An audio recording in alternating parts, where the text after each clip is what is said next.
we're basically celebrating our entrance to college, and we're pretty proud. We celebrate to see for the first acceptance letter to a university or a college, which is an honor as a parent. You sacrifice day in, day out for these guys, and I'm proud to be here. Ever since 6th grade, I have been looking forward to this because every single year we would do it, and every single year it kept getting closer and closer, and now it's finally here, so it's very exciting and very nerve-wracking because I'm going to be in front of thousands of people and announcing where I will be attending.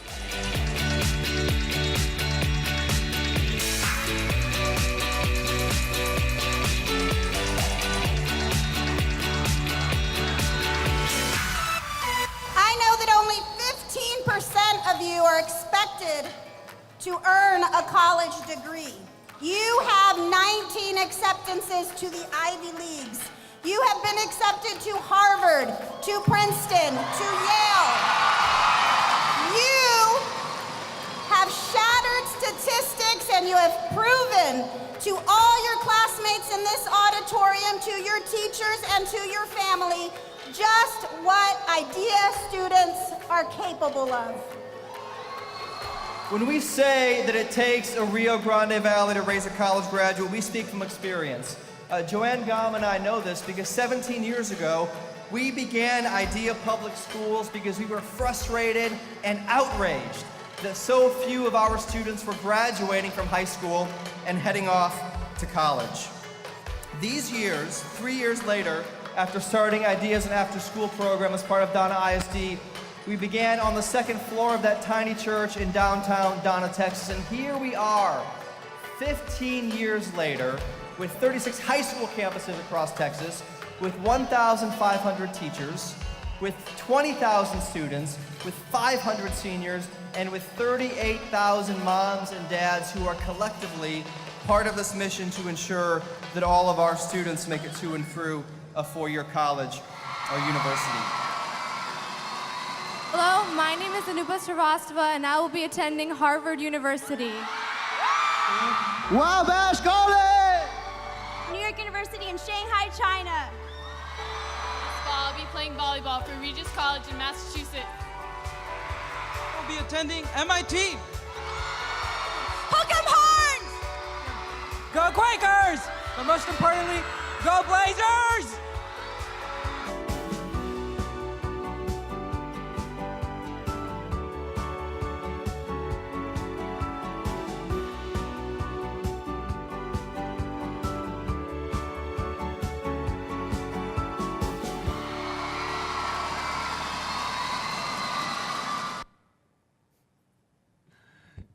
Good afternoon.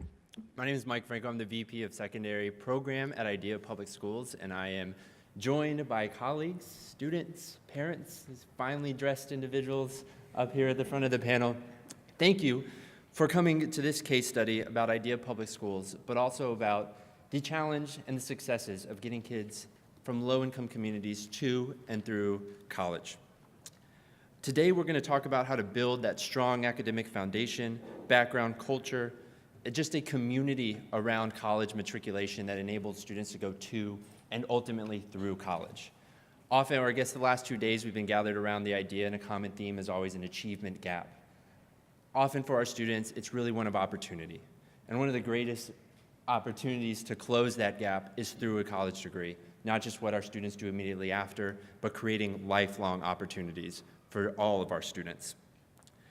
During our 100 minutes, speakers are going to talk candidly, and that's something that pretty good at IDEA. We're going to speak candidly about these challenges, to share our experiences, our practices, some of the successes over the last 15 years, but also some of those shortcomings and the challenges of creating a college-going culture and ultimately building communities where college graduation is not only a goal, but a real option for our students.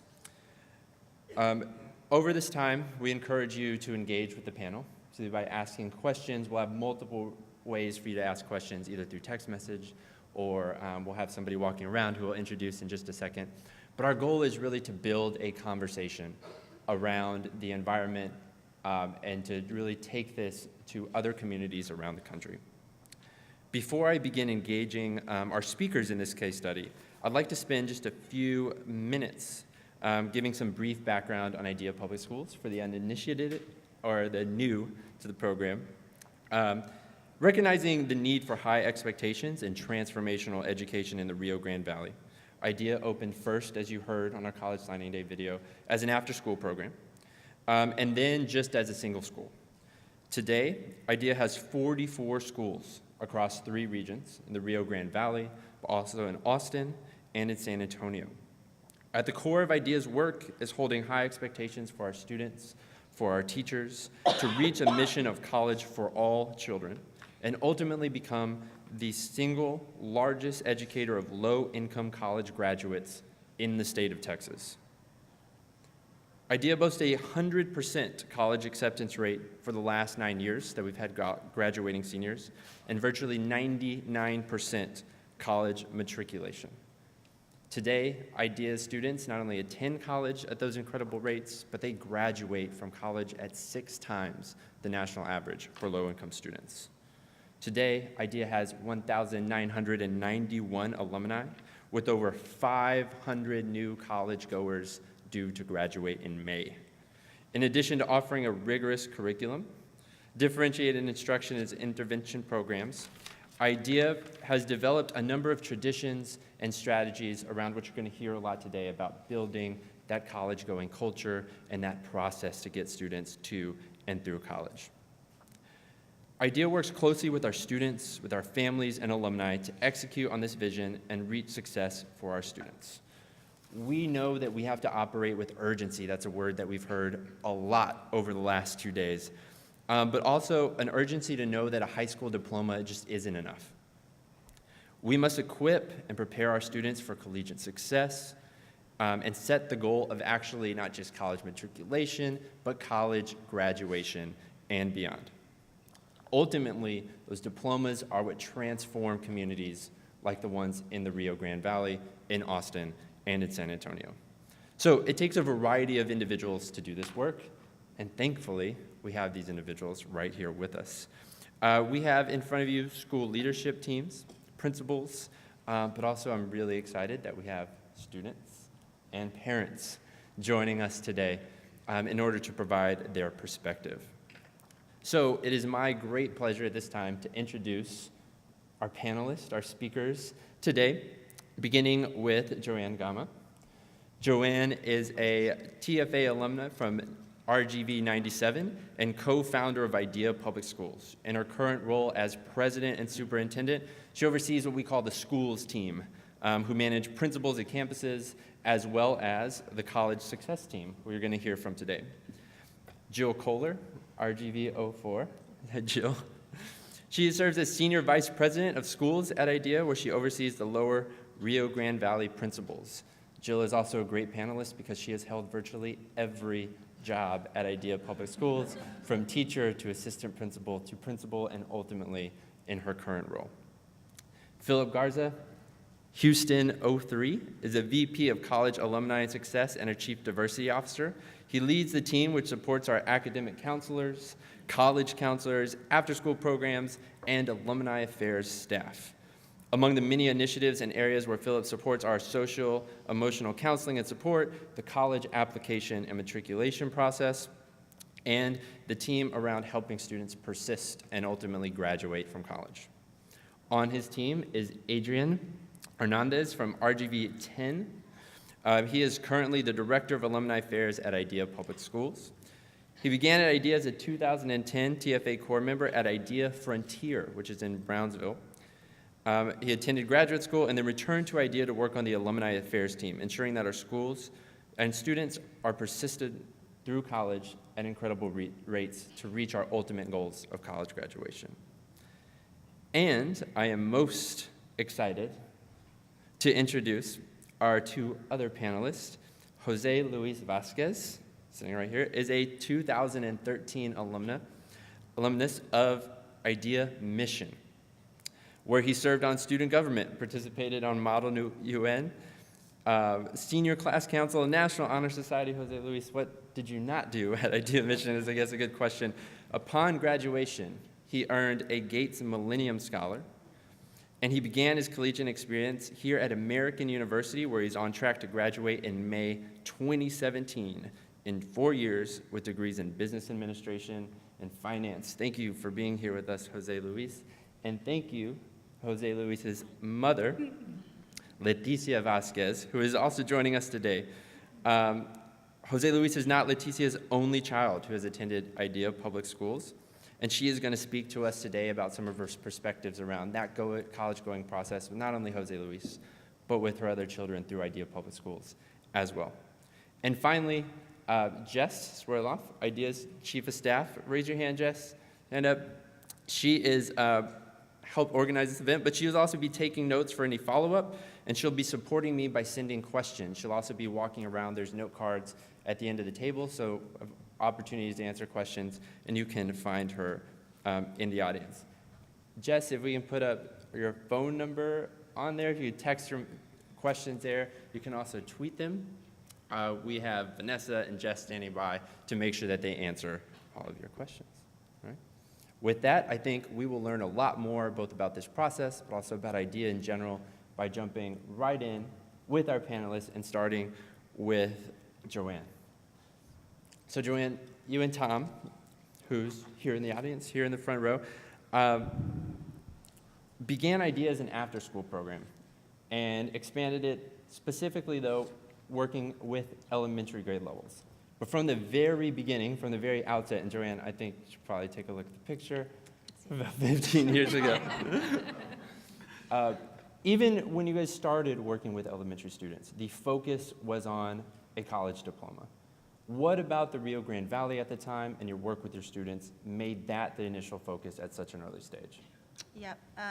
Thank you, Mike. Hopefully everybody can hear me okay, and I'll try to be a little bit loud. I feel like I want to take a nap with the low lighting and, you know, the atmosphere here. And this picture is proof that Corps members do look like their students sometimes, you know. In the early years when Corps members get to the campus, they say it's hard to distinguish the Corps members from the students, so I can tell why. You know, a lot of this work is just very personal for me. I know it's very personal for a lot of, you know, folks that continue to remain in education and lead schools and lead school districts. I'm one of 3 in my family. I have an older brother and I have a younger brother. And I'm the only sibling. You know, we grew up in the same household, we had the same parents, went to the same schools. I'm the only sibling, I'm the only one out of 3 to make it past 9th grade. And I'm very cognizant of the fact that I'm in this room today, I'm at this table today, I'm surrounded by all of these other educators because of the fact that I myself graduated from high school and went to college. And I'm very cognizant of that fact when I go home to Houston. I'm originally from Houston, Texas.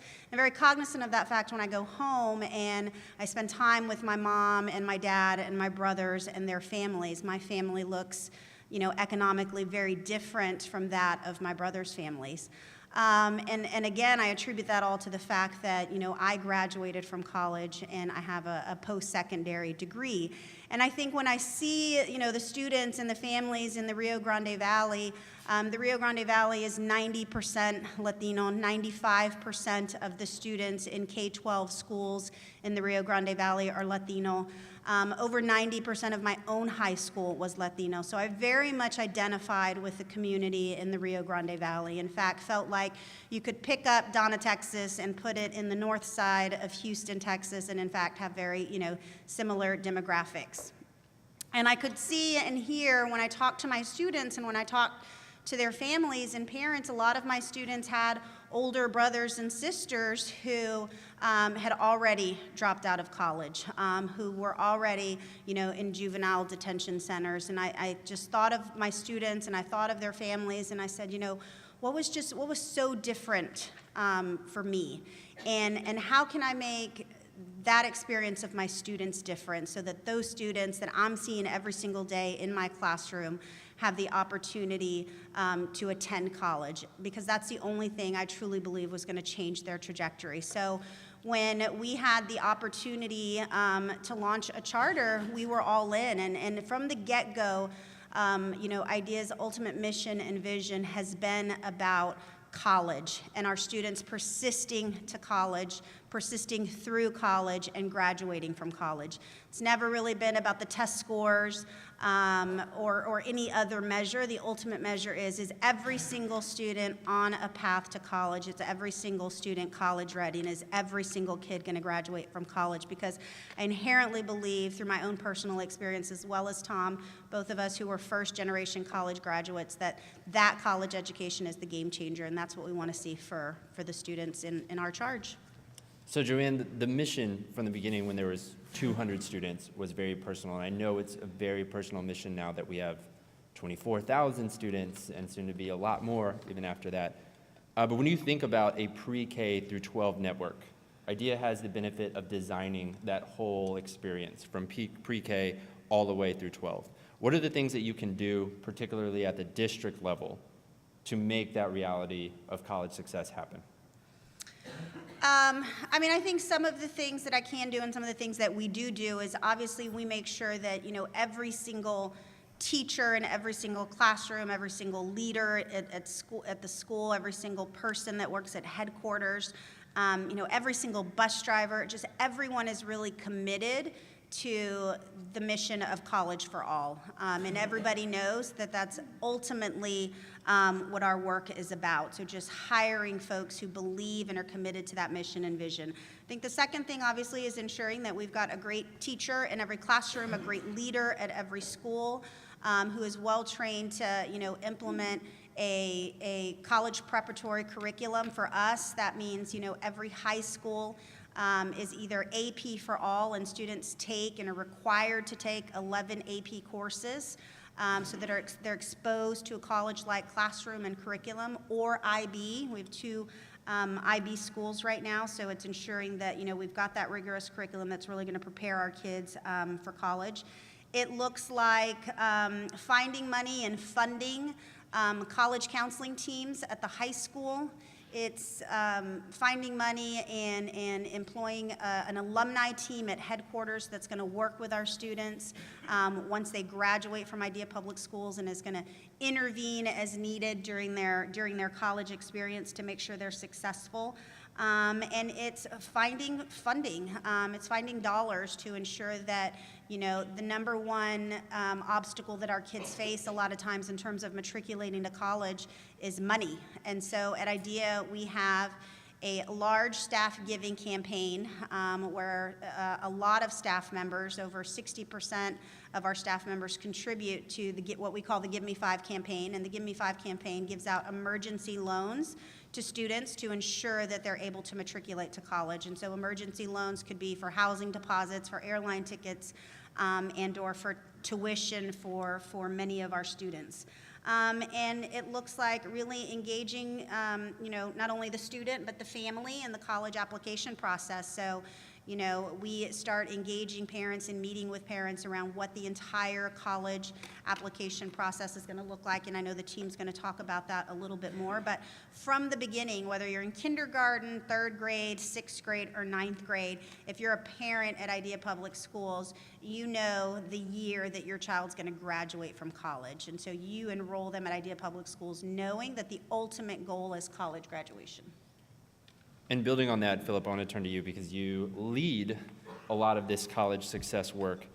You joined IDEA a few years ago when they had already established 100% college acceptance and were really driving on college matriculation. The next step, though, was obviously to and through college. So what was IDEA doing well, and what were some of the areas when you started leading the schools team for improvement? Yeah, so I think it's important to name, right, the reason, sort of philosophy here. And I think a lot of people ask us, why college, why college, why college? Well, I mean, the data is clear. If you are a student growing up in the top economic quartile, there is a 75% chance that you will possess a college degree by age 24. And if you're a student growing up in the bottom economic quartile, there's only an 8% chance you will possess a college degree by the age of 24. I believe that this compromises the health and long-term stability of our democracy, and that it's bad, and that we should fix it. And so it is on that philosophy that we are 100% about college, because we actually believe that we do not have to exist for a lot of low-income, first-generation minority kids to go to trade schools or community college or no school at all. So we are just very upfront that we are all about college. And we're not about college for the academically elite and the fiscally elite. We actually believe that all of our students, regardless of their merit and regardless of their income, have an American right to sort of pursue the American dream by first earning their college degree. And so because we know that our country's #1 anti-poverty strategy is a college degree, I joined SAF sort of really with three things that were happening, three things were at play. The first is our students, bluntly, were going to college, they were staying in college, but they were not graduating from college. And we needed someone to figure out why. Second, we were at the dawn of our 2017 plan, where we had really committed that we were not a college access organization, we were a college completion organization. And so we set the bold vision that we wanted to become the #1 producer of low-income college graduates in the state of Texas. Because we actually had data to prove that our partners around the state of Texas were so bad at sending low-income first and minority kids to and through college. We believe that we could send more, number to number, from a network of 40,000 students versus our biggest competitors, our biggest cooperators who manage school systems of 200,000, 250,000, 300,000. We could send more low-income first-generation kids than they, and that would force a conversation about how and why, and ask everyone else to step up their game. And then the last is we were up a really steep growth plan. So those were the things that were happening. It was my job to figure out what was congruent with our short-term goals of getting 100% of our kids to college, and what was incongruent with our long-term aspirations of our kids graduating from college. And we said we were going to be really candid, so I'll be really candid. I mean, college counselors who were very well-meaning but felt a lot of accountability to this goal because we are an accountability organization, found out that one of the ways that you could get there is by sending your kids to open enrollment four-tier colleges. But that was incongruent with our long-term aspirations because those schools are so bad at graduating low-income minority kids. And so one of the big realizations that I had is like, guys, we're off track here. We have students who possess the merit, and it is our job as we counsel for social justice to get them to apply, to really consider, to attain the revenue necessary to go to our country's most selective colleges and universities. But we had some assets. First is, we are a belief organization, and we were doing really good work recruiting, selecting, onboarding, and training people that believed in our mission. The second is we were putting our money where our mouth is. So I graduated from a big 5A high school in Houston with 3,300 of my closest friends, and graduated with 900 of my closest friends. And when I said I wanted to go to college, my counselor said, great, there's a whole bunch of books in the back of the office, go check them out. That is not our strategy at IDEA Public Schools. My counselor in high school had probably 600 students to work with. Our counselors have 33 seniors to work with. So a second asset was that we really were designing portfolios because we were going to be so in the weeds with our students and families, building relationships, stewarding them, shepherding them in the college-going process. So Philip, I want to, because I hear this a lot, people talk about just the challenges facing students from low-income communities. What have you learned? What are the main challenges facing students from low-income communities to obtain that college? Yeah, so diploma? The first is knowledge, right? Like college is a niche knowledge. The Pomona colleges, Wabash College. And when you don't come from a network of people that went to college, you just don't have access to that knowledge. What is financial aid? What is the ACT? So that's one of the challenges that we accommodate for by being really deliberate and intentional with what we teach students and families along the way. The second is money. I mean, one of the things that works really well about this country is that you can actually borrow enough money to do college at home. So if you live in a place like LA, there's a lot of folks from the east side that get to go to college because they can borrow enough money to go to UCLA and live at home with mom and dad during the 4 years. But actually, if you want to go away to college, that becomes more and more expensive because room and board at $12,000 a year is, I don't know guys, like that would be expensive for me right now. And so it's money, the access to money, and then at the end of the day, it's academic preparation. Kids have to master the quadratic formula, they have to know the periodic table, they have to be able to read, write, and reason.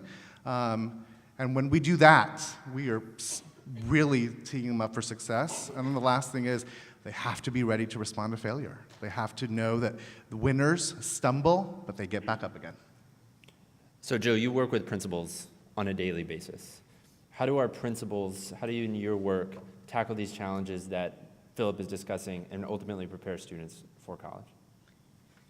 So I think really one of the things that we do at our schools and what our principals do on a daily basis is try to get our kids to see it, to see college and see what that is actually going to mean for them. So one of little things that we do in terms of building that college-going culture from K all the way to 12, we name homerooms, like their homeroom class gets a name or their small group gets a name with a college. So for example, in kindergarten, you might be part of the group called Princeton, or in first grade, now you're part of Stanford. So that the kids get exposed to even the names of the different colleges from all the way from pre-K through elementary school.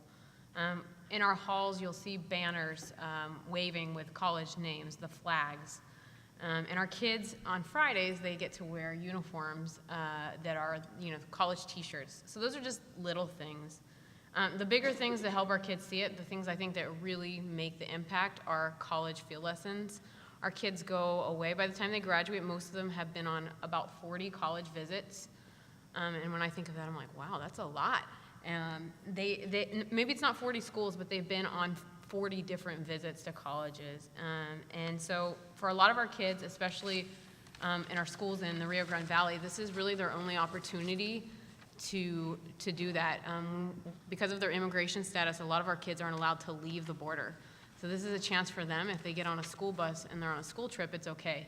So they get to go to San Antonio to see UTSA, or they get to go all the way up to DC and get to see American University. We also have, I think, the most impactful thing that we've begun are junior summer away programs. So a lot of our juniors apply. It's like a mock college application process. They apply to programs, and they go all over the United States to different colleges and universities for a summer experience. So one of our students this summer went to, and again, we believe in this for all kids. So we have one kid last summer, Elizabeth, she went to Notre Dame, and then afterwards, when she finished, she flew to New York and did the program at Columbia afterwards. And she came home and she said, I know exactly where I want to go to school. I love Notre Dame. It was perfect for me, and now as a senior, she's driven. She's filled out every single scholarship application she can to get into Notre Dame, and that's the thing that she wants. We don't know yet if she got in, so cross your fingers. And then we've got other kids that go to a week-long program, say at Sam Houston State. Last summer, I was coming home from my vacation, and in the Houston airport, I met up with two students who just finished the criminal justice program at Sam Houston State, which is a Tier 4 school, and they got to go to a body farm. They got to go visit the jail. They got to, shadow a real student for the day. And it was really interesting to hear the reflections. One of the young women said to me, "This is it. This is my career. This is what I want to do." And on the other side, the other girl was like, "Oh no, I need to find something else." So these trips, as juniors, really get the opportunity for kids to solidify what they want, and almost more importantly, what they don't want.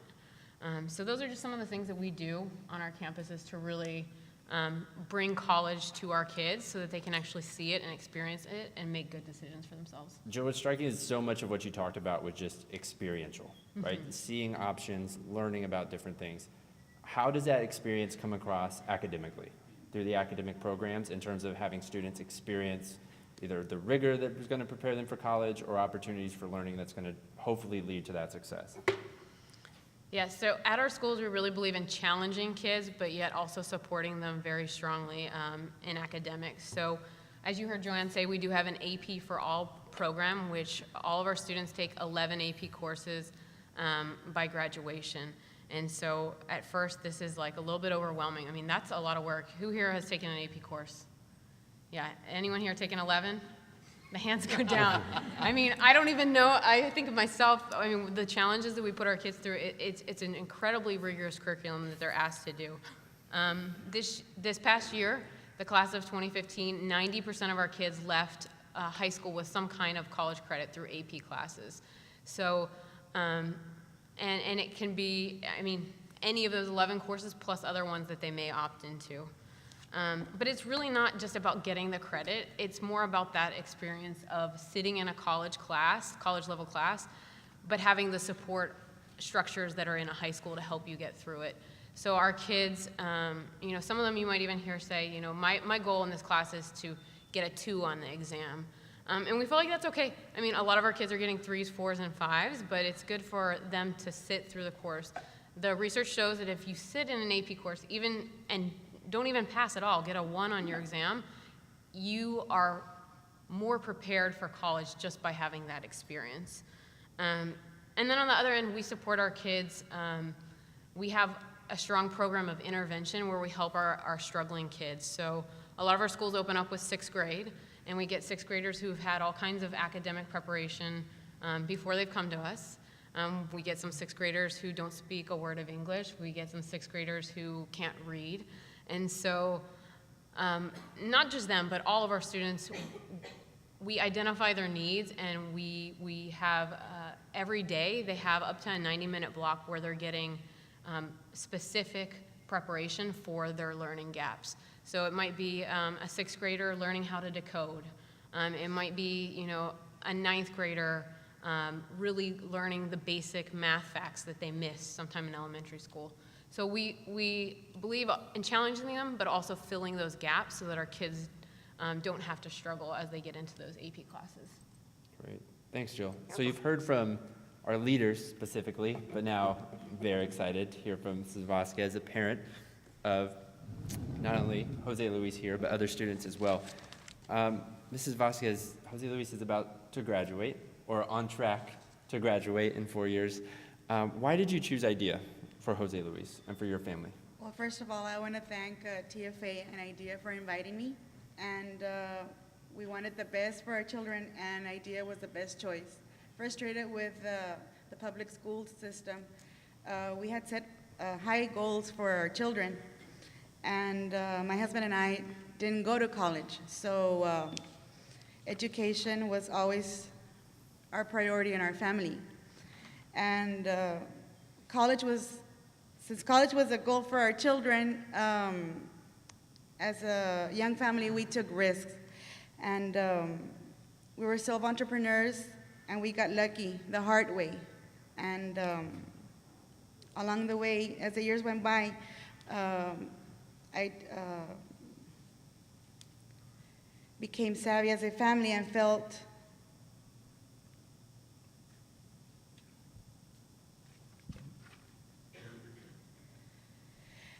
that with IDEA, like for example, IDEA provides the families with college field lessons, and they get the sense to walking through campus and seeing themselves already there. You know, it might be the first year that they're visiting a college, and that makes it worthwhile for them to set a goal and continue and striving for the best education possible.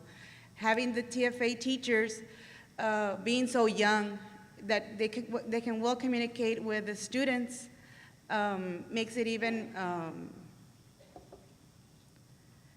a lot more exciting because the students get so involved with the teachers being just out of college. They know what's expected when they set foot for the first time at a campus, and not be surprised as to coming. If my son or my children would have stayed at a public school, a regular public school, they would have been lost. And with IDEA will transform everything, and everything that they say, they fall through it from point A, point B, till they get them into campus. They have financial workshops, and they help us with the applications, everything, even how to set a dorm. It's just truly amazing of all the commitment from the custodian, the person, the bus driver, the people that are working behind the scenes. Everyone is on the same goal and the same respect. Everybody is cheerful, welcoming. You can ask a question to even the parents, if we want to speak to a counselor.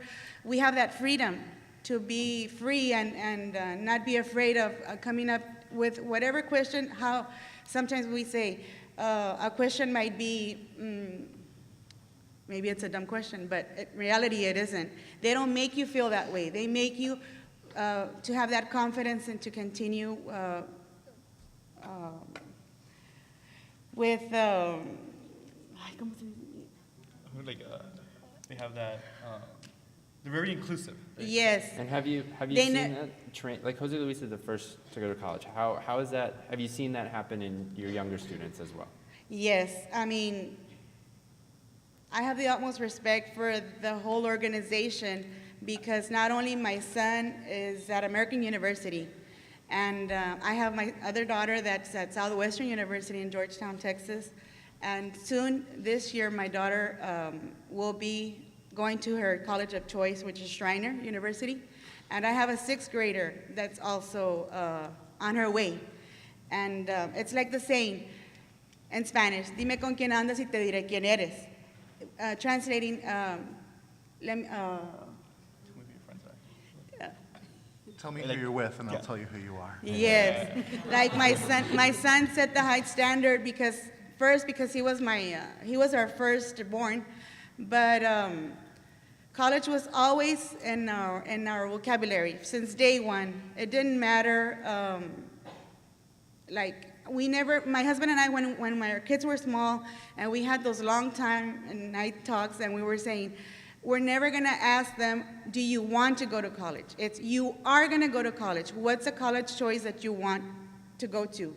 Because that's a choice that we didn't want them to have. And the choice that we wanted for them was, we always wanted the guidance and wanted the best for our children. And when I set foot into one of the orientation sessions from IDEA, I remember just after the session, we always had a conference call. My husband's a truck driver, so he's always working out. But that didn't exclude him from always being at the family table, dinner table, sorry. And I rushed home. I was fixing dinner. My kids were doing homework, and the call comes in. So I was just jumping into conclusion and telling everything to my husband. I was like, I couldn't even finish one sentence, and I was jumping into the other. Explained to him what about IDEA was.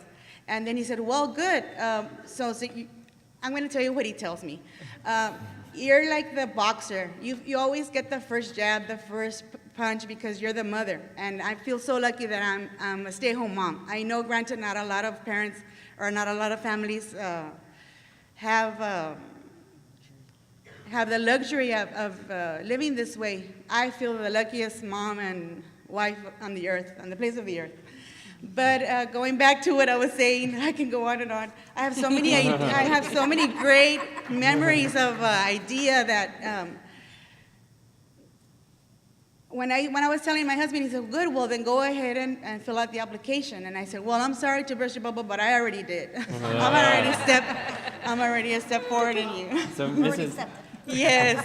So Mrs. Vasquez, and maybe turn it over to Jose Luis. I feel like, Jose Luis, we've talked about you a lot, but we haven't actually given you a chance to tell your story yet, Ellen. So you came actually later. I think you started in 10th grade. Yes.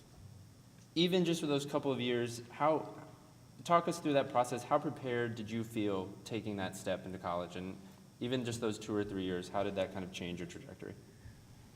Okay, so, is this on? Yeah. Yes. Okay. First off, I'm so happy to be here. I see so many familiar faces, and everyone up here is like my extended family, people in the audience. I can pick up the phone and just call them whenever. Yes. So I was at IDEA for just 3 years. I wish I would have started in 6th grade or been there longer. I was at the public school. We jumped around in South Texas to different public schools because my parents wanted to seek out options which ones were the best. When I came to IDEA, I always knew that, the talk was always, you're going to college, you're going to college.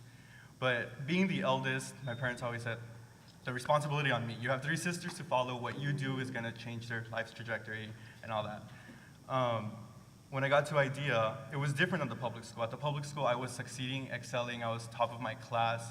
I remember after my first year, my freshman year, I got ranked number 2 of 900 freshmen. And I was like, wow, this is so amazing, Like, all my counselors were like, you're on track to being valedictorian by your senior year. When I came to IDEA, my grades suffered. You know, till this day, I got my first C on my transcript at Idea Public Schools. I'll never forget. You know, it was Mr. Menchaw's English class. Remember him forever. He taught me a lot. You know, so I definitely RGV08, by the way. I definitely had to work at it, you know, and to my surprise, when I got there, I struggled academically. But what really, you know, allowed me to stay the course was the involvement from every single person when I walked on campus. My principal at the time, she would text me and be like, "Good luck on your ACT exam," you know. They knew I was, at the time, I was so involved in politics.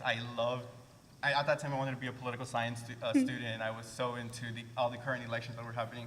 My counselors were like, "You need to go to Georgetown and you need to go attend this summer program," you know? They were sending me opportunities my way, and I was just so eager, and everything I've always wanted and yearned for from my counselors, my teachers, you know, because I tell my parents this all the time. I'm so grateful for your support, your love, everything you provided for my sisters and I, and we agree on this as a family. No one in our family has gone to college. Both of my parents are the youngest, and on my dad's side, we are the babies of the family, and I come from 40-some cousins on my dad's side, and on my mom's, we're 10 total. And we are the first in our family to go to college, so not even my own cousins, you know. On my dad's side, I'm the only one who's not a father yet, which is very, you know, it's so surprising. But IDEA has transformed my entire family trajectory with my little cousin. So my older cousin. Yes, we have. When we had the end of the year celebrations, I would always tend to bring as many people as I could, even though they would only give us like 2 tickets. But I would somehow, bring them in. You know, little by little, I would open the door through the back door, and so they could see and feel like it's just a transmission that goes through you, like. I don't know. It's like unbelievable. The experience. I saw it in the children. My daughter started in kinder, and my other daughter started in 6th grade. So I've gone through different stages, and I've seen it from academics through the college process. So it's just amazing. And now my nieces have come into the IDEA program. And on both sides, and my sister-in-law has a daughter, has a niece there, so. Yeah. So, Jose Luis, how did you decide what school to go to? And just talk us through that process. Okay, so I always knew when I was younger, I initially wanted to go to UT Austin, you know, hook 'em horns. That's every young kid's dream in South Texas, you know. You grow up, you're like, I want to be a Longhorn, or an Aggie, if any Aggies out there. But what really made the difference was the programs that were offered at my school, and I'm going to name drop Ms. Wilson, who's in the audience, and Mr. Mudd, who's not here. But they gave me a platform to actually see myself not only in Washington, D.C., but in an actual college classroom in D.C. So let me give you some background. In 10th grade, when I got there, Ms. Wilson, I believe it was her first year as well, we started Model United Nations. You know, it was the first program at Idea Public Schools. At that time, it was only about 7 of us who decided to fundraise and come to DC. But Ms. Wilson believed in me as Mr. Mudd, and they saw something in me to the point where they went above their call of duty. They could have just simply brought us to DC, made sure we went to our Model UN conference, but they took advantage of the location we were coming to. We didn't just do the sightseeing, the touristy stuff, you know, go to the mall and all that. They took me to Georgetown University, they took me to GW, and I sat in an actual college campus, and I got to talk to a professor. You know, I was so naive at the time. I was like, I want to come here. You know, that's all I cared for. You know, I wanted to see myself in there. So that just goes to speak volumes of how committed everyone is to IDEA. And I knew from that point on, when I went back every year, I made it my mission, my personal goal. It motivated me, it inspired me. Every year, Ms. Wilson and my sister, who was also involved in Model UN, we'd recruit students, you know, be like, you all have to go to DC. You all have to do summer programs. Like, it's really important. Like, you will see yourself, you know, you have to go to this college. And it's just the culture that was created at my school, and I'm sure it's, you know, transformed all across the district now. I get calls and texts from, like, my former students, no, like the younger kids at Ideal Mission, because my class was the first class, and they're like, Joey, how do I start Model UN at this school? How do I do this? How do I do that? You know, so that's like so amazing for me, because I know that as those students make their way, regardless if it's a Model UN camp, it could be, you know, a summer away program across the country, they're gonna see themselves and they're gonna be able to believe themselves. That gives you that motivation. It gives you that edge to really picture yourself and actually doing it. And you know, I decided that was that moment. I still recall. It was in February, in 10th grade. I think it was 2011, and I was sitting in a classroom talking to a professor, and it was there. And that was when I knew I wanted DC and I wanted to just be there. So Joanne, it's been striking for me just to hear how much they've talked about the support structures, academic counselors. But I know from your perspective, deciding that through college and deciding to build the college success team, that's an investment. So why are you so personally committed to building that team, to building a specific HQ team that supports this larger college mission? Yeah, I'll highlight again just the team and what the team looks like. So every single high school is about 450 students in the high school, if it's at scale in terms of 9th through 12th grade. And they have 4 counselors, so 3 college counselors and what we call an academic counselor who does a lot of the social emotional support as well as the testing that all of our kids have to go through. So I mean, that's a pretty good student to counselor ratio when research shows or data showing that, you know, typical high schools right now have a 1 to 700. Even our alumni team, we have 2,000 alumni. We have 4 alumni managers. So even at the alumni level, we've got 1 to 500. And I'm constantly hearing every day that we need more. And the reason that we do that, the reason that we have those ratios is, I mean, you heard it, you know, from Ms. Vasquez.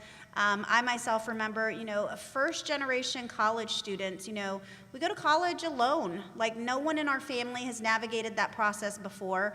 I can clearly remember when it was time for me to go to college, and I went to my parents and said, you know, I have to fill out this thing called the FAFSA, and so I need your income tax returns.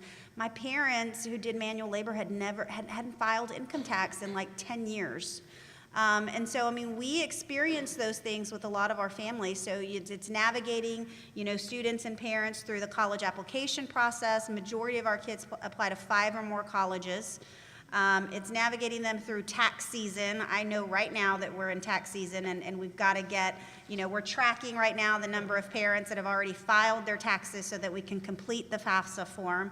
And we know that, you know, kids, a lot of our kids, when they go away to college, I think, you know, Jose was very fortunate that his mom was able to come with him.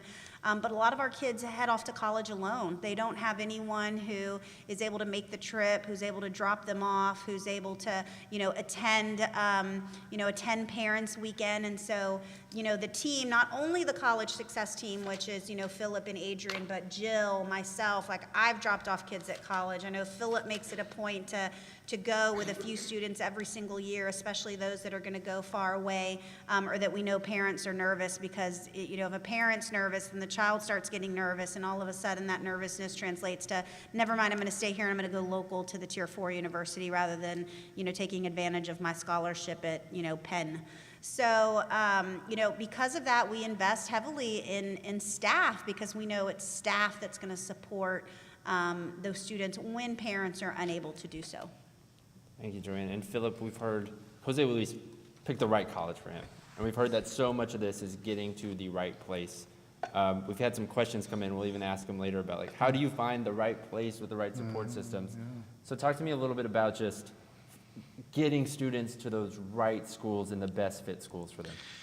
Yeah, so I think our recommendation would be twofold because there is a real art, but also a real science to supporting kids to the best fit and match colleges.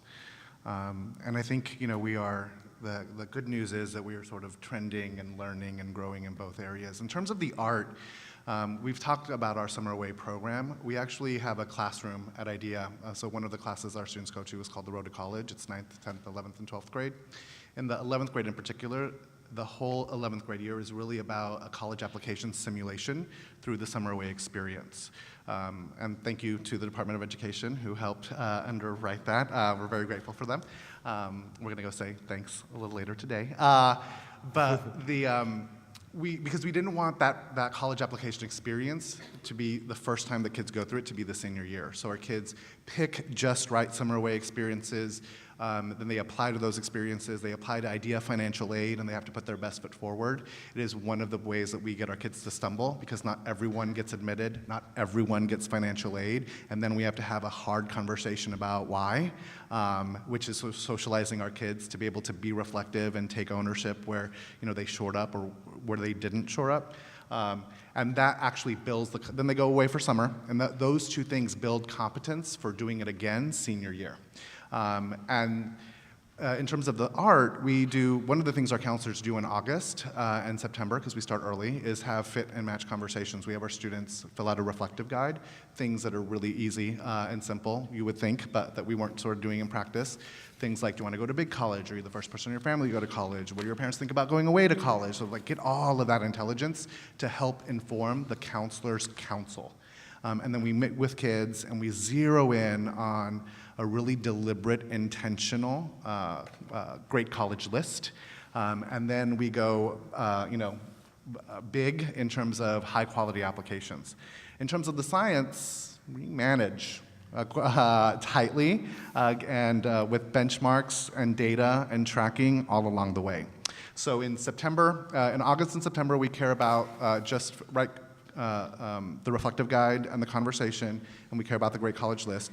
In September and October, we care about counselor letters of recommendations, students' personal statements. In October and December, and we're tracking all of this. There's benchmarks week by week, and we zoom in when we are behind benchmarks.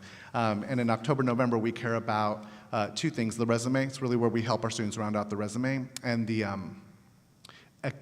additional circumstances part of the college application. So we worked with a boutique college application consulting firm called Get Accepted, who actually worked with our top 50 seniors last year and our top 50 seniors this year, and they saw the applications of our top 50 seniors, and I said, I need you to dig in and give us feedback, and they were floored that our students were not completing the additional circumstances page because of the personal statement does not afford the opportunity to tell your story, because it asks the questions like, tell me about a time that you faced a challenge in school and how did you respond to that challenge. Then you actually can't tell the narrative that you come from a low-income community, from a marginalized community, from a community that doesn't traditionally go to college. Admissions officers cannot infer that information. They can only go what's on the black and white, even if there's enough intelligence in the application to infer it. So we really needed to highlight that in the application and ensure that our counselors were executing it with fidelity. And then once application season is over, we pivot to financial aid and making sure everyone fills out their taxes. This is happening right now, ladies and gentlemen. We have a big goal that 100% of our kids will complete the FAFSA by March 1st. And 25% of them will come in at the end of February week 1, 50 at the end of February week 2, 75 at the end of February week 3, and 100% at the end of February week 4, so that we are rounded out there. And then we pivot to really being deliberate and intentional in our counsel when kids have all of the offers on the table. And then we meet with students and families in March, April, and May to make that final college choice. And I think the thing I'm most proud of is that in June, in early June, when everyone's like, goodbye, this was a great year, good luck next year, when all of the counselors across the country are packing up, putting their stuff in boxes and getting ready for their summer, our counselors are moving in, because their job is not done until 100% of their seniors matriculate to college. So we host events. We get on a call at 7:30 a.m. on Tuesday with Jill's group and 7:30 a.m. on Wednesday with the other group to talk about students of concern, students who are demonstrating a real anxiety, a real fear, who just found out that they needed an additional $600 deposit to confirm their dorm, and all of the little things that can get away, that can jeopardize a kid's long-term college potential because they didn't have a bus ticket to get to Central Texas. Yeah, Philip, let me ask you and Adrian, and maybe we'll let Adrian start. I've heard this 4 or 5 times come up, and it's the $600, it's a plane ticket. We've talked a lot about FAFSA, but Adrian, it seems like those extra little barriers. How does IDEA help students work through those extra little barriers, especially financially? Right, that's a great question. I don't know if my mic's on. Can you hear me? Okay, good. So Philip talked about helping students and families understand the true cost of attendance, which is when they sit down and say, this is the sticker price for the university, but here's your financial aid award package. This is the true cost of attendance for you and your family. And then we also know, either through our own experiences as first-generation college graduates or through those of our alumni, that there are a lot of hidden costs to college. So one example that comes to mind is of a student of ours who graduated from Idea Frontier in Brownsville, Texas, where summer looks like 80 degrees sometimes, and she's matriculating to Wellesley College, where she's gonna have to buy a winter coat for the first time. And those are some of the examples of hidden costs of college that our students and families didn't see necessarily on the website when they budgeted for room and board, for food and expenses. And one of the things that I'm really proud of that Joanne referenced earlier in some of her statements was that staff giving campaign. So our people, we really put our money where our mouth is, and I think it's closer to 2 out of 3. I think it's about 67% of people who work at IDEA contribute to that emergency financial aid fund. And this is what really closes those small financial gaps, because it would be tragic to consider that somebody didn't go to a school like Wellesley because they couldn't afford everything that Wellesley gave them on a shopping list, which is that example that comes to mind. And I think we might have a video, actually. We do.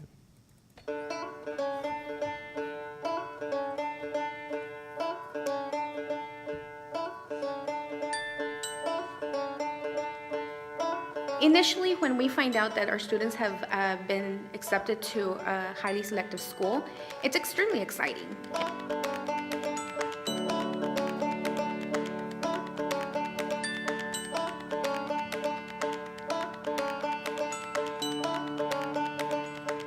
I'm going to Harvard University, hopefully. I mean, now I'm just kind of waiting on financial aid to finalize my decision. I'll be attending TUT Austin.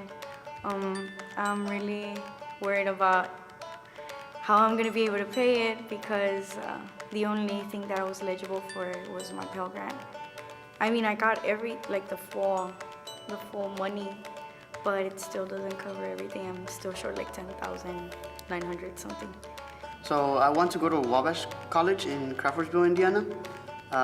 They gave me around $35,000, which leaves me with around $14,000 worth of debt that I still need to pay. Because Texas State is like really expensive for me right now. It's like $18,000, and without like the Pell Grant and everything, like it's impossible for me to go. Cause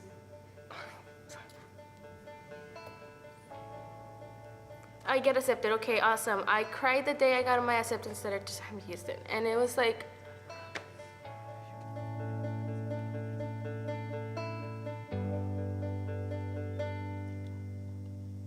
We invest so much time in them, but as we invest time in them, we see the struggles, we see the obstacles the students are going through, such as parents earning $15,000 a year and expected to fund their college education.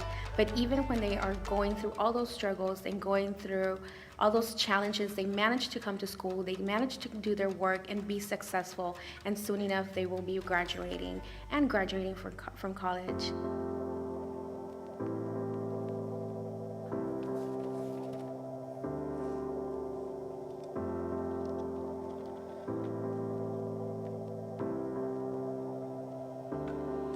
Once we see those award letters and there's not enough funds to get him all the way through their first year, it's a little deflating. It crushes your spirit a little bit, but you have to remain hopeful and try to problem solve through the situation and have communication with parents and institutions to see what we can do for them. realistically, I would tell myself I'm not gonna get in. It's not gonna happen. It's impossible. I'm at top 10. And they require the top 10, or a 24 on my ACT. Next thing you know, I get a letter. To think, just for a second, that you were one of those few people who made the cut, who they thought were good enough to be there, is incredible.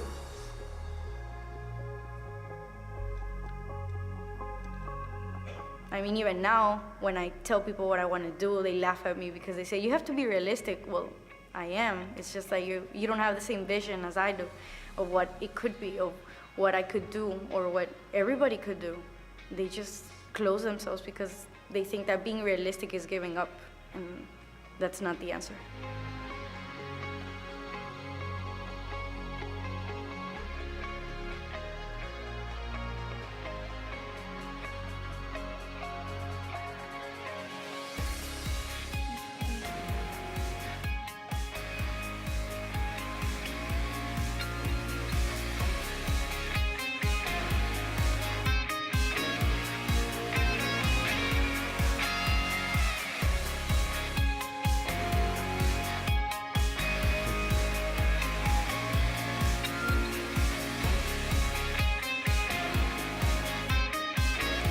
Yeah, I just want to share, like, one of the best things about my job is the Give Me 5 campaign, because it is quite humbling to manage reserve of capital that not only like our principals give to and our teachers give to and our chief executives give to, but our bus drivers give to this, and our the people that clean the room at the end of the day give to this.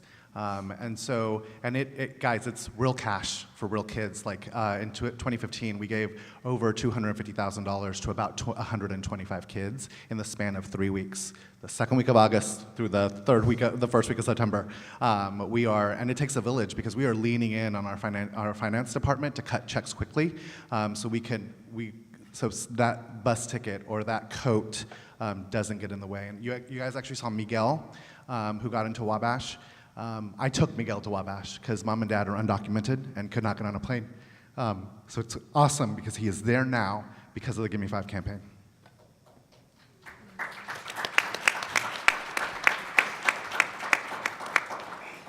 Adrian, watching that video, you were in those students' shoes not too long ago, and you are now at a great school, but it's also one of the most expensive cities, and it's a very expensive school. So, Jose Luis, how have you paid for college, and what have you had to do to kind of close some of those gaps we're talking about? Okay, so most of you probably remember, you're also young. You probably just graduated from college as well, There's the cost of attendance to attend the school is always short of the actual cost that, little mishaps here and there. Like mentioned before, I was fortunate enough to be one of 1,000 kids who was awarded a Bill and Melinda Gates scholarship. It meets any unmet need by the federal government, but however, like anything, things happen. With the support of my parents, I know I bug them and surprise them every now and then, like, hi, like I need, I need, and your payment's gonna go up per month a little bit more, but I'm sorry. And then I don't know how they're gonna do it. And this fall, my sister will join, it'll be 3 of us in college, 3 monthly payments. But then, I'm gonna talk about the Give Me 5 scholarship and how it's come in handy, and I'll give you an example on how it's really, allowing me to fulfill my dream of not only coming here for a first year, but staying in DC and staying at AU. This year, I landed my dream internship, something I've been really pushing for and trying to get. I landed a pathway internship with JP Morgan, which is like a career internship that hopefully when I graduate, I'll have a job. I was going to have to quit my restaurant job in order to fill the gap to pay for half of my rent for this semester. I live off campus, It was a gap of, after I talked to my parents, did all the math and numbers, I was gonna be short about $3,500 for the semester. To allow me to intern, 3 times a week at JP Morgan, I picked up the phone and I gave Adrian a call, And I was freaking out, I was worried. But as always, when it was Miss Wilson or when it was Adrian, you can call them and they were there for me, They told me, relax, tell your parents it'll be okay, apply, and we'll see what we can do. Within 24 hours, I was okay. And I was able to, the week later, I started orientation, I'm able to intern, and it's allowing me to compete with my more affluent peers, It's something that I realized right away. It's in DC, innately, you have to be a mover and shaker, you have to, go for all these opportunities. And without the support of Idea Public Schools, the alumni affairs team, I would not be able to, grow professionally and stay on track, so.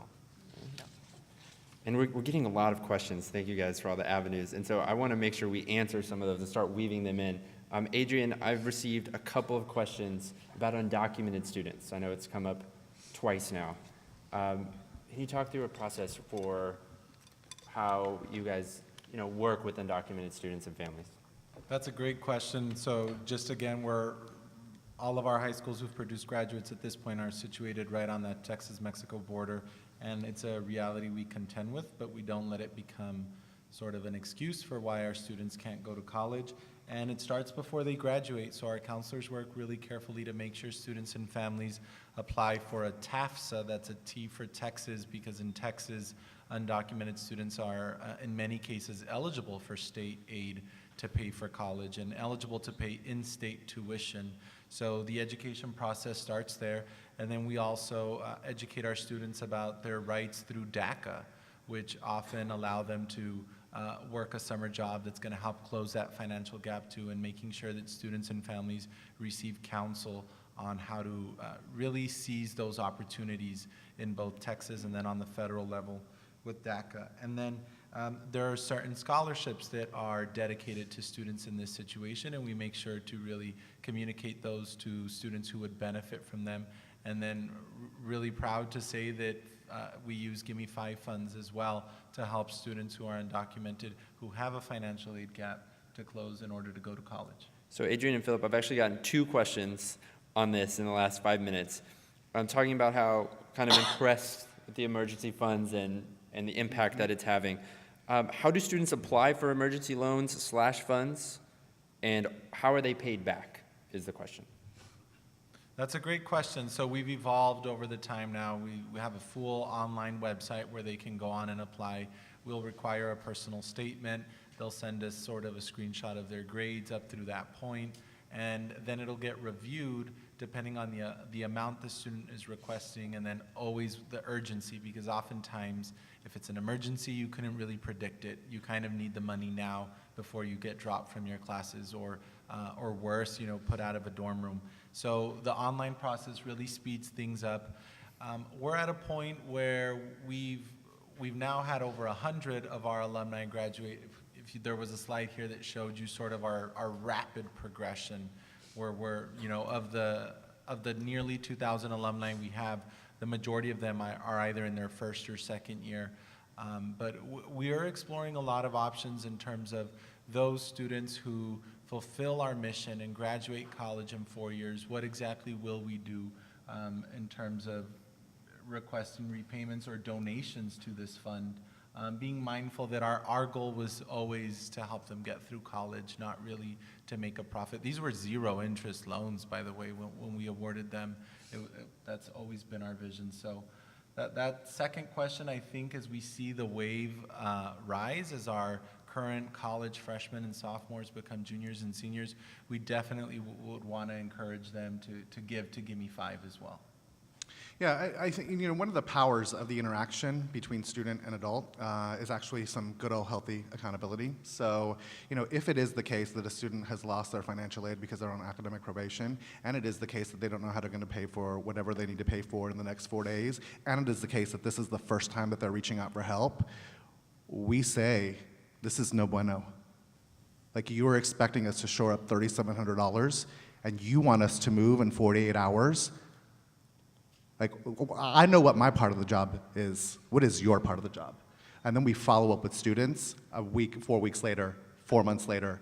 We make sure that they are doing what is within their wheelhouse, because we cannot be in a world where we're sort of creating entitlement or creating a need, because sooner or later our kids are going to need to fly by themselves.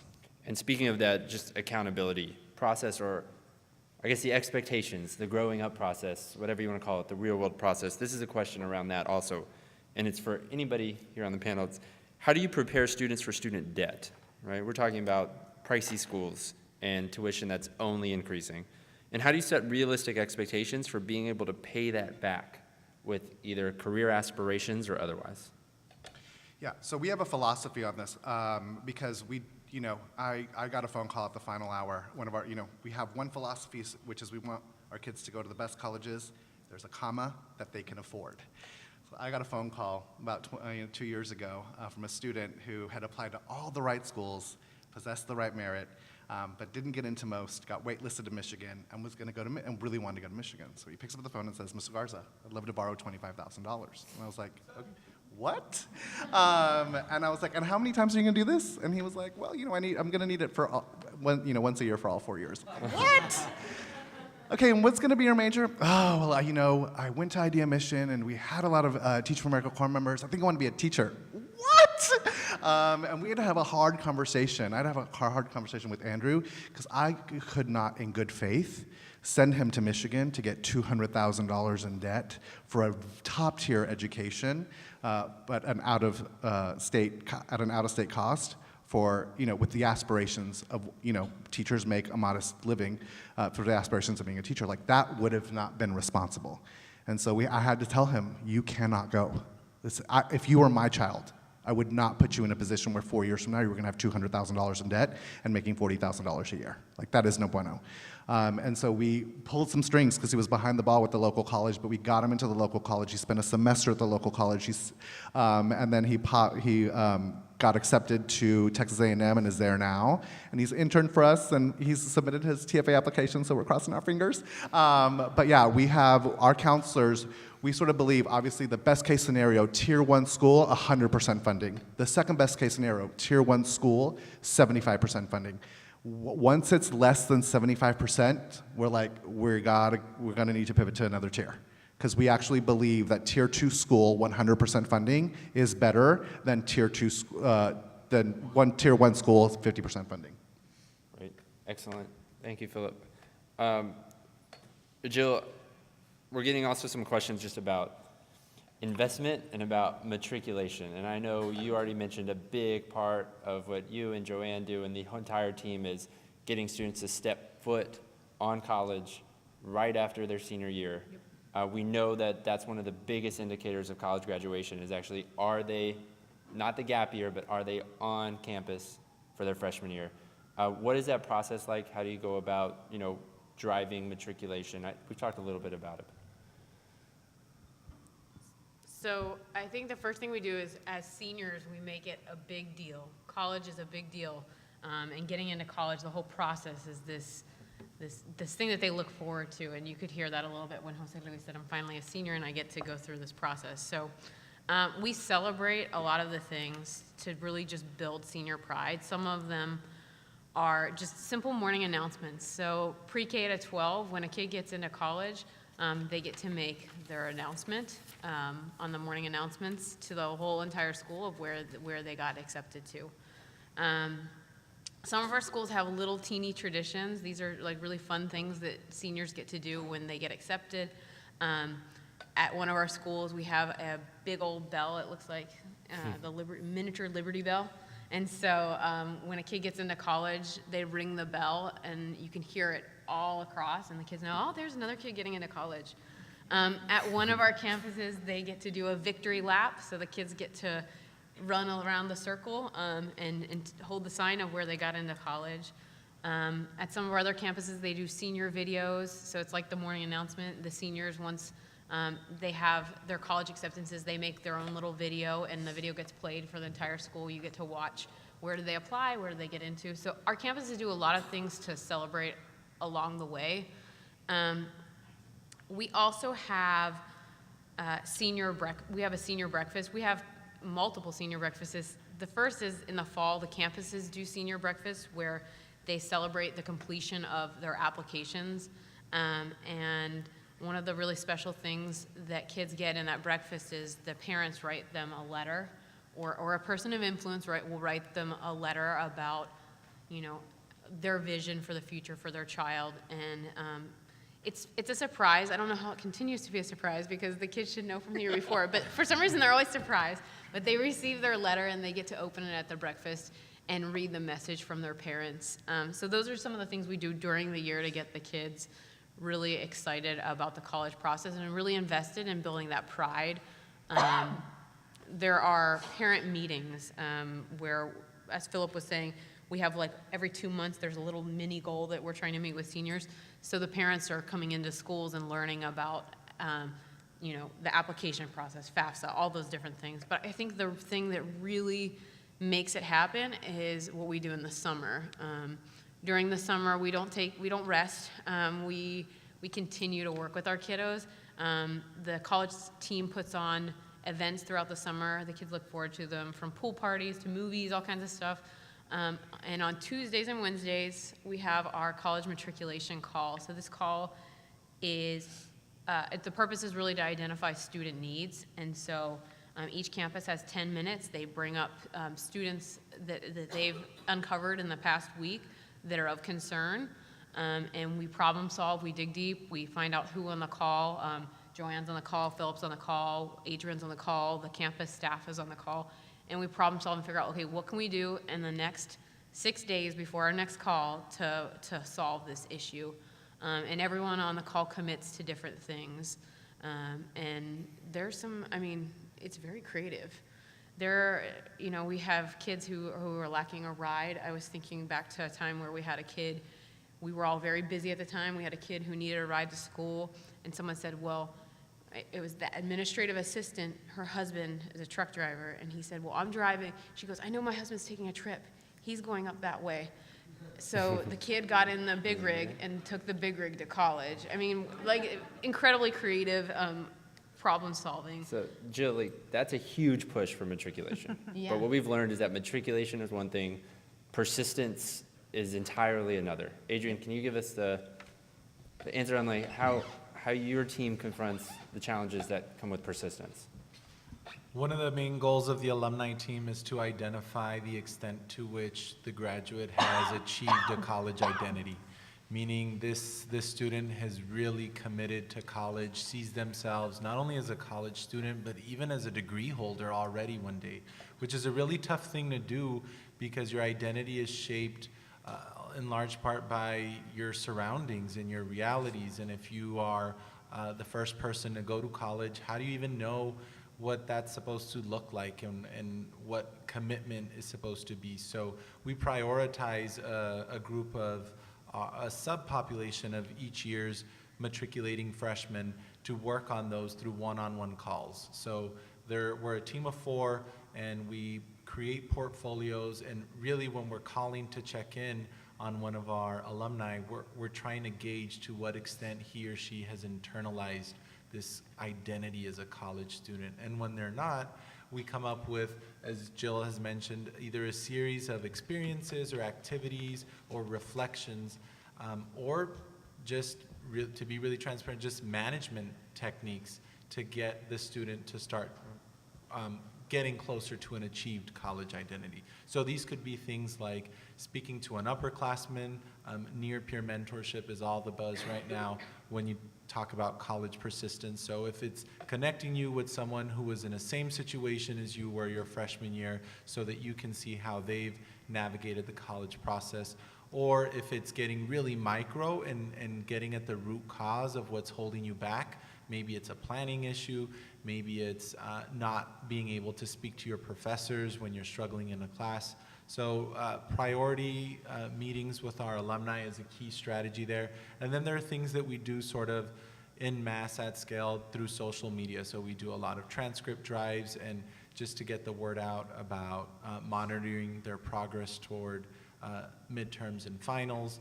And then we do an annual reunion where we invite all of our alumni who've ever graduated from any of our 7 high schools to come back and to reconnect with folks from their campuses and each other. And then we also manage an internship program over the summer. So it's finding ways to keep our alumni engaged and to make sure that when they are running into problems that they have to solve in college, that they're picking up the phone and calling, if not one of their college counselors from high school, somebody from our team. So Adrian, I think you teed up a question from the audience perfectly without knowing it.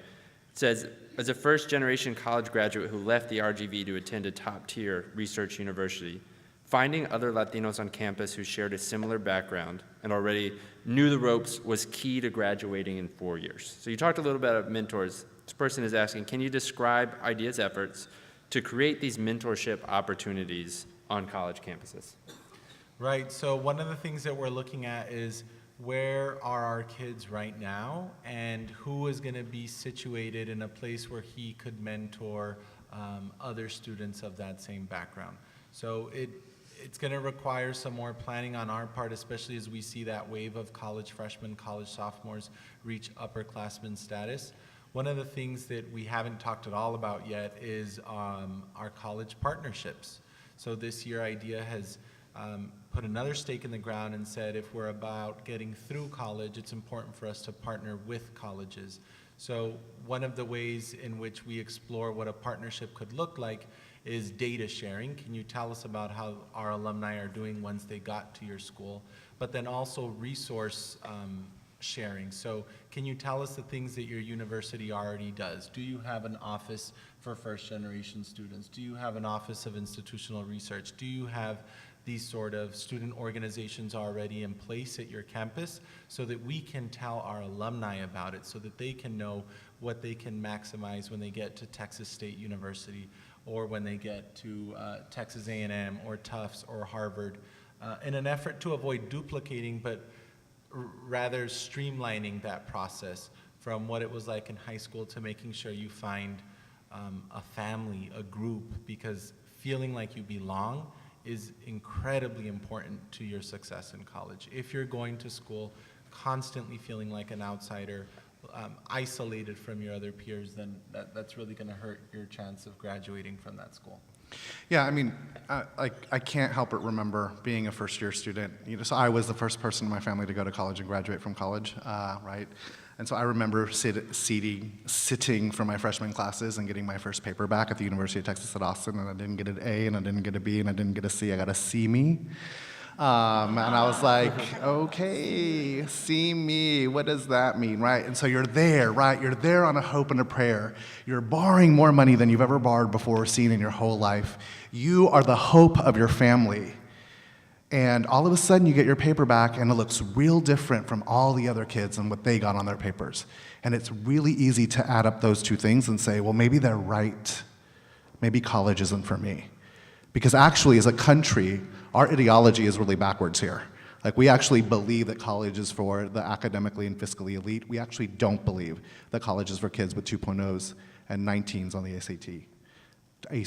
And so, like, we are trying to figure out our systems, and this is highly predictable. This is why Adrian and his team have structured a scope and sequence in the fall, because we know, like, if you're not going to do well, you're gonna look at the barrel of midterms sort of underprepared and overwhelmed and not really know how to study or what to study. You're going to come out of it with like 2 C's, a D, and an F, and you're not going to know how to respond in the next 6 weeks. Right? November 1 through the third week of December. And so we know this, and we use that intelligence to drive our actions strategically along the way. And I think where the real work is answering that question.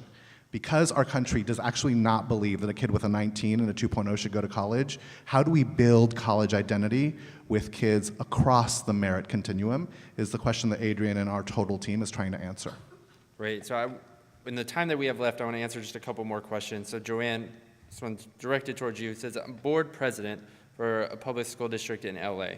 We're pushing forth multiple college initiatives, but the truth is funding is difficult. How are you able to budget for the amount of college counselors, academic counselor, for every 450 students? We just make it happen. I mean, I don't know, what else to say. So in terms of the way we budget, campuses get to control a lot of their budget. But the one thing that they're not able to control is a minimal staffing budget. So you get your budget, and then we subtract. You have 100 first graders. You need 4 first grade teachers. You can't mess with the staffing projection in terms of those teachers. And one of the non-negotiables on that school budget is those 4 counselors. And so it's been constant, it's been steady. I think that if principals were able to squeeze more money out of their budget, they would probably budget for a 5th counselor if they could, meaning a 4th college counselor, because one is social emotional. And then the other thing is we've been able to leverage, our advancement team just does a great job in terms of leveraging federal grants that allow us to partner with other community partners who help on the counseling aspect. So we partner with communities and schools, and so they have CIS, I don't know what they call them, CIS case managers, who largely serve as counselors also on our staff. So, I mean, that's just one example of the other ways that we leverage dollars to help fund it. Yeah, but I just want to underscore, like, that is an articulation of a belief. Well, it's the behavior of a belief. So when I interviewed for my job, it was very clear that that philosophy was coming through in the interview process, because Tom and Joanne were like, if the gap is money, we can find the money. Like, that's easy, right? Like actually getting a kid to college, to stay in college, and like make sure that they know the quadratic formula, like that is harder than finding money. We had to do board resolution and we had to do a board resolution to fund an alumni team because you actually can't, unless you have a board resolution to fund an alumni team, you're not able to use public dollars on students who are basically no longer your students. And so that we did do a board resolution and amend, the charter and submit that to the state that we were going to be using public dollars to fund an alumni team. And here are the benefits of funding that alumni team in terms of our current students. So we have a lot of alumni, obviously, that come back and do internship programs with us, and we pay them for that, and they do panels at their high schools. I'm sure every time Jose is back in town, his principal is utilizing him at the high school that he graduated from to talk with students. A lot of times our students, if we have a concentration of alumni in a certain region or a certain area, they're hosting dinners and getting the newer alumni who are matriculating to that area or region for college together. So there's a lot of benefits to it. And one of the, as we kind of start to reflect and wrap up, I want to make sure we get to this question because it's been asked 4 times. How does IDEA, and it's a question that I get frequently in this role, how does IDEA serve students with special needs, special ed students, especially, we've talked about all these ambitious goals, and so the question was, what do you guys really do to work with those students with special needs?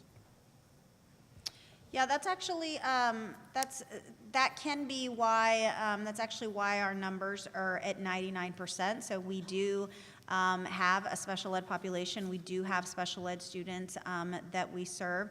And in the state of Texas, if you are not graduating with the college track diploma, and some of our special needs students are not able to, then you're not eligible to apply for a 4-year college or university. So the counseling team at the school, the alumni team, the college team, they work with that student and that family for a just right placement for that student. So a lot of times that's technical school. Sometimes, some of our special needs students are allowed to stay in school until they're 21, so they participate in senior activities, they participate in graduation because they're with their class. They a lot of times, oftentimes, participate in college signing day and note South Texas College because they'll take technical classes there, but then in fact stay enrolled at IDEA Public Schools until they're 21. So we've had students, I know we had one go to cosmetology school. We just had a variety of different placements for students. In terms of what happens with them in high school, I just recently saw a video from one of our campuses where we have a life skills unit. There's a child who wasn't able to walk, who has been with us since 6th grade, as a senior this year. And the same type of goal setting and tracking and challenging happens with our special ed kids. This young woman who was unable to walk this year, after 6 years of her teachers working with her, pushing her, she finally has taken her first steps this fall. So I think that it's that same challenge. It just might be a different level or a different thing that we're challenging them with. Yeah, and this is really where the work of our college partnerships comes into play, in hiring this new director and setting vision, direction, and strategy for what the work would look like. She herself has a special education background, and special ed kids are marginalized in higher education, but we're trying to identify places within higher education that are doing right by our special education kids and really building robust partnerships so that our kids will do well when we don't send them to a school, when we send them to people that are going to love and care for them just as we loved and care for them. So it is part of our strategy. We're just right now in the identification stage of who are the colleges across the country that are actually doing a good job by special education kids so we can put our kids in those spots. So for our final question, I want to combine a couple of different ones that we had here. And we're going to start with Adrian, give everybody a minute to answer this question. We'll start with Adrian, then work our way down. What is the most impactful or the most important thing, charter, traditional, wherever, that a school and a teacher can do to help students realize the to and through college? I don't know how to say it in a minute, but you have to help a student form that college identity. So there's a lot of exciting research coming out here. You can do a lot of what I refer to structural things. You can extend the school day. You can require that kids take 11 AP courses. You can modify your grading policy to reflect that of a college or university. You can call tutoring office hours. You can do all of those things that I think are important, and you'll see gains in your college matriculation and persistence rates. But you're not going to see those gains in college completion rates until you've worked with individual students and families to build this into their schema and into their identity, and so that when the student matriculates to college and is challenged, which they inevitably will, regardless of where they went to school, they're able to overcome those challenges, and they lean on a set of experiences that they had in your K through 12 program that taught them how to overcome a challenge, how to remain optimistic, how to communicate with adults. Those are the skills that you have to instill in students for them to succeed. Okay, that was more like 2 minutes, but it was still a great answer. I tried. Philip, 1 minute, this is gonna be a challenge. Yeah, so this one's easy for me. The first thing you gotta do is believe. And so if you believe, then you gotta live in fidelity to your belief. If you don't believe that low-income first-generation minority kids, special ed kids, kids at the bottom quartile can actually go to and through college, then I would challenge you to find out what you have to do to begin believing. And if you do believe, and you are grounded in a community of people that don't believe, you gotta push their beliefs. Thanks, Philip. Joe? I really feel like you've got to academically challenge kids at all levels. Academics are the thing that's going to prepare them for the rigors of college. Perfect. Joanne? Yep, I'd say I'd ditto Philip's answer, and then I'd say, that college prep curriculum so that kids are graduating college ready so that they are then going to the best colleges and universities. Stand up if you're in the room and you're an IDEA alum, you graduated from IDEA Public Schools and you're a core member. So there are 3 IDEA alum in the room. Thank you, guys. There are 3 IDEA alum in the room because they had access, they had people who believe they had access to a rigorous college prep education and they went to a Tier 1 or Tier 2 school. Mrs. Vasquez? Family engagement. Family engagement.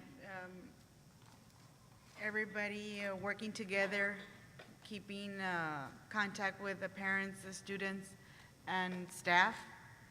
And it works well because everyone's on the same track from the beginning to the end, and from going to college, still having that connection with them, even when they're at their distant college of choice. Perfect. And Joey, we'll give you the last word. I'm going to echo what Joanne and Jill said. Setting high expectations when it comes to academics. When you feel like you've set them high enough, push them even further, because those are the teachers that I truly thank every day in college, because they didn't settle for the status quo or for the test or what was needed.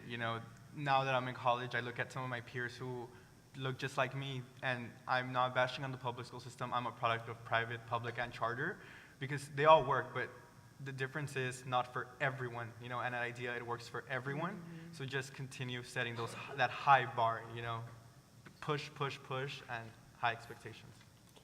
I don't think there's a better way that I could sum it up than Jose Luis just did. So I want to thank everyone for attending. I want to thank our panelists, especially Mrs. Vasquez, who traveled all the way from the Valley to be here with us today, to be here for the weekend. And we did not get to everyone's questions, so we still have a little bit of time. I want to encourage you to come up. We're up here, happy to answer any of the questions. We also have some IDEA folks kind of in the front. Feel free to stop us, and want to make sure that you guys have that opportunity. But otherwise, have a fantastic rest of the weekend. Thank you.